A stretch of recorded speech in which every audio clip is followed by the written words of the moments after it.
Hi, I'm Cara Lockwood, a USA Today bestselling author and editor and owner of editmynovel.com. Today we're going to talk about writing chapters, the nuts and bolts, in just 5 minutes. So let's get started. First, let's talk about the 5 common mistakes people make when they write chapters. So the mistake number 1 is switching back and forth between perspectives mid-scene. I'm a big fan of sticking with one character through the scene, whether that's in first person or third person, so that you don't dip into too many heads at once. You sort of want one point of view in the chapter, and that's by sticking with one character through most of the chapter. If you decide to switch characters, you need to make a scene break so that we understand that something new is happening. Otherwise, it's just too easy to get lost in the back and forth. Mistake number 2, too many tangents within a scene that don't relate to the overall plot. This is very common. So if you have a detective novel and your detective is about to go to the crime scene and then gets a call from his mother to go help her with her clogged sink, that's a tangent that doesn't really relate to the plot. I wouldn't do that unless being there, he reveals some amazing clue to the crime he's investigating. Okay, so keep things streamlined. Readers are always going to think, why is this nugget of information important? Why is this chapter important? How does it relate to the story moving forward? So give them good breadcrumbs in your story. Mistake number 3, too much time on scene setting and not on action.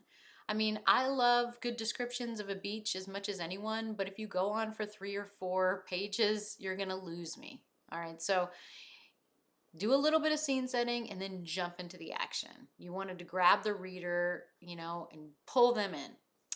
Mistake number 4. Now, there's too much, but there can also be too little scene setting. And I've seen this a lot in some of the manuscripts I've edited. People jump right into a scene without telling us where or when they are or who's talking. Like starting with a quote is really kind of tricky because no one knows who's talking until they get to the end and they see the attribution. And it can be very confusing. So remember to put a little bit of scene setting in there. We need to have a little bit of backdrop before we get into the action.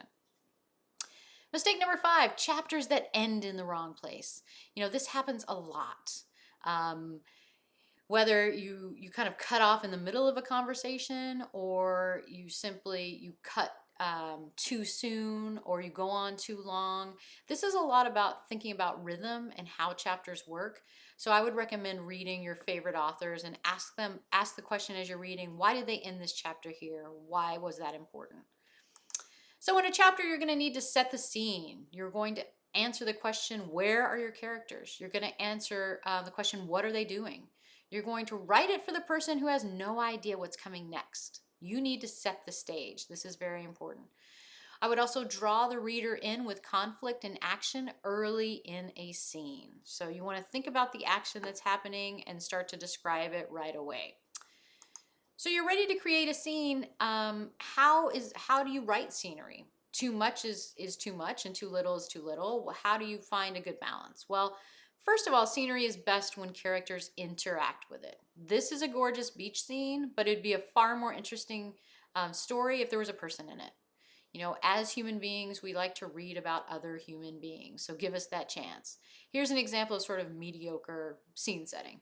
The sun shone brightly on the beach as waves washed up on the sand. There's nothing wrong with this sentence, but it's just kind of blah because you're talking about things that aren't alive. The sun, the beach, the waves. They don't have an innate story because they don't have free will. So here's a better way to go about it. The sun shone brightly on her tanned shoulders as she dashed down the sandy beach and dove into the rolling waves. Not only do we see the setting, but we see an action taking place in that setting. And automatically our imaginations go toward the story. She's dashing, she's jumping into the waves. Automatically we're looking for motivation there, what's going on. It's instantly more interesting to us because we have a person in the scene. So remember to put a person on your beach. So that was chapter writing in 5 minutes. If you'd like to learn more, please stop by Edit My Novel. I've got lots more workshops for writers, and I'd love to help give you some feedback on your writing. So stop on by. In the meantime, happy writing.